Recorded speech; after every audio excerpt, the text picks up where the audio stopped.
میں حیران تھی کہ اس کمرے میں موجود الماری میں میرے ناپ کے کپڑے پہلے سے ہی موجود تھے۔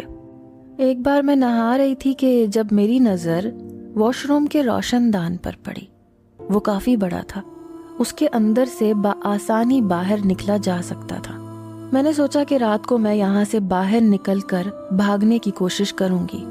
پہلے کبھی ایسا کام نہیں کیا، لیکن میں یہاں پر قید ہو کر نہیں رہ سکتی، اسی لیے مجھے یہی ٹھیک لگا۔ اس لیے رات کو 2 بجے میں واش روم چلی گئی۔ کمرے میں موجود کرسی اٹھا کر واش روم کے روشن دان کے پاس رکھ دی۔ کرسی پر چڑھ کر باہر جھانکنے لگی تو گٹر کی موٹی پائپ لائن بھی موجود تھی۔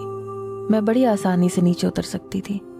میں روشن دان سے باہر کی جانب لٹک گئی اور فوراً سے پائپ لائن کے سہارے میں نیچے اتری۔ وہ شاید اس بنگلے کا پچھلا حصہ تھا۔ جیسے ہی میں نیچے اتری وہاں پر کوئی بھی شخص موجود نہیں تھا۔ اب میں یہ سوچ رہی تھی کہ بیرونی دیوار کو کیسے پھلانگ سکتی ہوں۔ وہاں دیوار کی اندرونی جانب درخت لگے ہوئے تھے۔ میں ایک درخت پر چڑھ گئی۔ ایک تنے سے دوسرے تنے پر چڑھتے چڑھتے دیوار کے اختتامی حصے تک پہنچ گئی۔ وہاں سے میں دیوار کی دوسری جانب کود گئی۔ وہاں مٹی کا ڈھیر تھا، اس لیے مجھے چوٹ نہیں لگی۔ جیسے ہی میں باہر کو کودی، مٹی سے میرے سارے کپڑے مٹی سے بھر گئے، لیکن میں پرسکون سی ہو گئی کہ میں وہاں سے باہر نکل گئی ہوں۔ میں نے وہاں سے بھاگنا شروع کر دیا۔ میں کچھ نہیں جانتی تھی کہ کیا کر رہی ہوں، لیکن بہرحال میں بھاگ رہی تھی، اندھا دھند بھاگ رہی تھی۔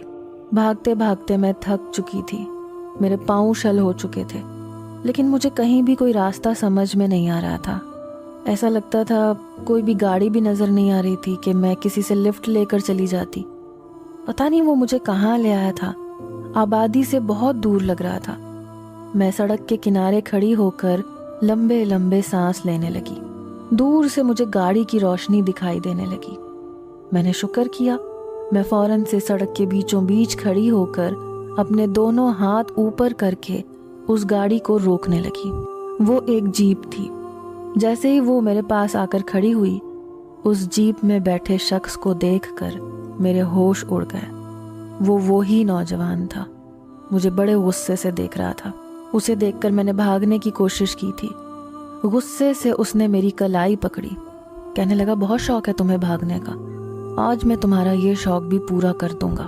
آج میں تمہیں اتنا بھگاؤں گا کہ دوبارہ کبھی بھاگنے کے قابل نہیں رہو گی۔ میں رونے لگی۔ میں نے کہا میں نے تمہارا کیا بگاڑا ہے؟ تم بتاتے کیوں نہیں ہو؟ کس چیز کی سزا دے رہے ہو؟